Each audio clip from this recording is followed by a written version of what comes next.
Children, ఈరోజు మీకు ఒక మ్యాథ్స్ ట్రిక్ చూపిస్తా, సరేనా? ఈ లైన్లో నుండి లెక్క పెట్టండి. 1 2 3 4 5 6 6 ఉన్నాయి. మరి ఈ లైన్లో నువ్వు లెక్క పెట్టండి. 1 2 3 4 5 6 మరి ఈ లైన్లో నువ్వు లెక్క పెట్టండి. 1 2 3 4 5 6 ఈ లైన్లో 1 2 3 4 5 6 మనం ఏ లైన్లో చూసినా కూడా ఎన్ని ఉన్నాయి? 6 6 ఉన్నాయి కదా. నేను ఇందులో ఒక్కొక్క కాయిన్ తీస్తాను. తీసినప్పటికీ కూడా మీకు ప్రతి లైన్లో 6 వచ్చేటట్టే మనం ఇప్పుడు మ్యాజిక్ చేద్దాం, సరేనా? చేద్దామా?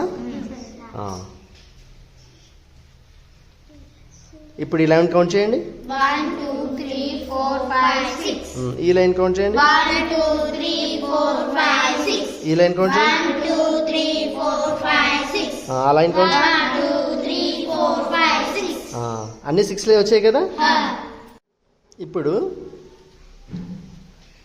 ఈ లైన్ కౌంట్ చేయండి. 1 2 3 4 5 6 1 2 3 4 5 6 1 2 3 4 5 6 1 2 3 4 5 6 ఇప్పుడు కూడా 6 వచ్చాయి కదా. మరి ఇప్పుడు కౌంట్ చేయండి. 1 2 3 4 5 6 1 2 3 4 5 6 1 2 3 4 5 6 1 2 3 4 5 6 ఓకే, మళ్ళీ 6 వచ్చాయి కదా. సరే, ఇప్పుడు ఇంకోటి తీస్తున్నా.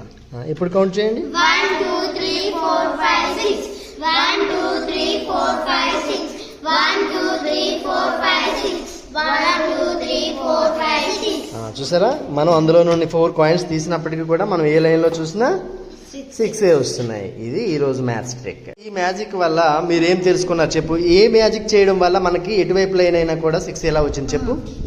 దీంట్లో ఉన్న 1 దీంట్లో పోతుంది సార్, దీంట్లో ఉన్న 1 దీంట్లో పోతుంది సార్, దీంట్లో ఉన్న 1 దీంట్లో పోతుంది సార్, దీంట్లో ఉన్న 1 దీంట్లో పోతుంది. అలా 4s ఉన్నాయి కదా సార్, 4s అన్ని మధ్యలో వెళ్ళి సార్, తర్వాత ఏమో సార్ 2 ఇంకా 4s ఏమో సార్ వీటిలో వెళ్తాయి సార్. అంతేనా?